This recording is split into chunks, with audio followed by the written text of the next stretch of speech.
Olá, meus queridos! Hoje eu resolvi fazer algo diferente, mais especial, para interagir mais com vocês. Resolvi fazer um quadro que é a Doutora Marcela Responde, com as perguntas mais frequentes que eu recebo de vocês aqui.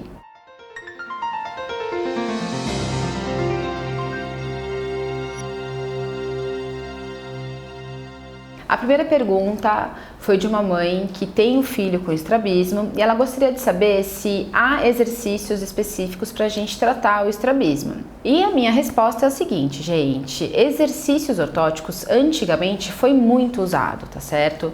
Hoje tem alguns tipos específicos, são raros, tá? Os estrabismos que a gente passa alguns exercícios, mas isso para que serve? Esses exercícios servem para quê? Para gente diminuir a frequência com que o estrabismo se manifesta, até a gente preparar essa criança para cirurgia que faz a correção definitiva, tá? Geralmente utilizamos esse exercício até os 4 ou 5 anos de idade, que é o momento específico que essa criança está preparada para ir para o centro cirúrgico e corrigir definitivamente o seu estrabismo. Uma outra dúvida de uma mãe é que ela percebeu uma manchinha branca no olho do seu filho. Bom, manchinha branca a gente tem diversas causas, tá certo? Então, quando você notar algo, um ponto branco, qualquer coisa de diferente no olhinho do seu filho, é preciso uma avaliação especializada, né? Então, isso aí pode ser desde uma catarata pequenininha, desde um machucadinho na córnea ou desde algo dentro do olho que é necessário avaliar, investigar e fazermos o diagnóstico. Recebi uma pergunta também de um pai dizendo que o seu filho apresenta o olhar preguiçoso. E o que é o olhar preguiçoso? Vamos lá. Nada mais é que a ambliopia, é aquele olhinho que não aprendeu a enxergar. Normalmente ocorre com aquelas crianças que têm ou um estrabismo, ou um pequeno estrabismo, ou um grau muito alto em dos olhos. Isso também pode ocorrer nos 2 olhos, aquela criança que tem grau alto em ambos os olhos e com isso não foi dada a condição necessária para a visão se desenvolver. Por isso eu sempre falo aqui com vocês que a rotina oftalmológica na infância é imprescindível. Por quê? Porque o desenvolvimento da visão no ser humano se dá aos 7, 8 anos.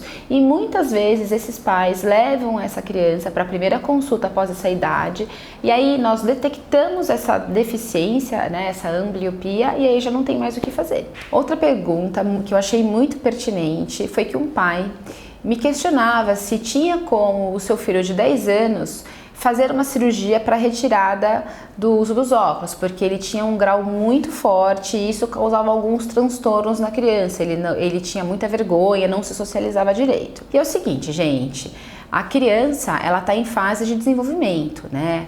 A criança que usa óculos, ela ainda tem muitos anos pela frente para esse grau alterar, para o olho crescer. Então tem muita coisa acontecendo aí. E a cirurgia refrativa, ela é um procedimento definitivo. Então a criança não é o paciente adequado para ser submetida a essa cirurgia.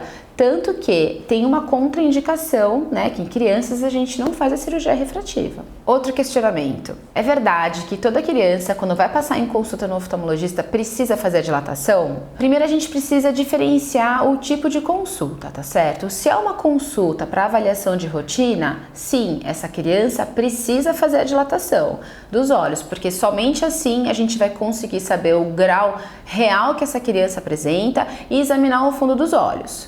Numa consulta de urgência, onde você vai avaliar uma conjuntivite, uma ceratite, uma alteração na parte anterior dos olhos, não é necessário a dilatação. Agora, se nessa consulta de urgência você tem um trauma, uma baixa de visão, uma dor nos olhos, sim, é necessário fazer a dilatação.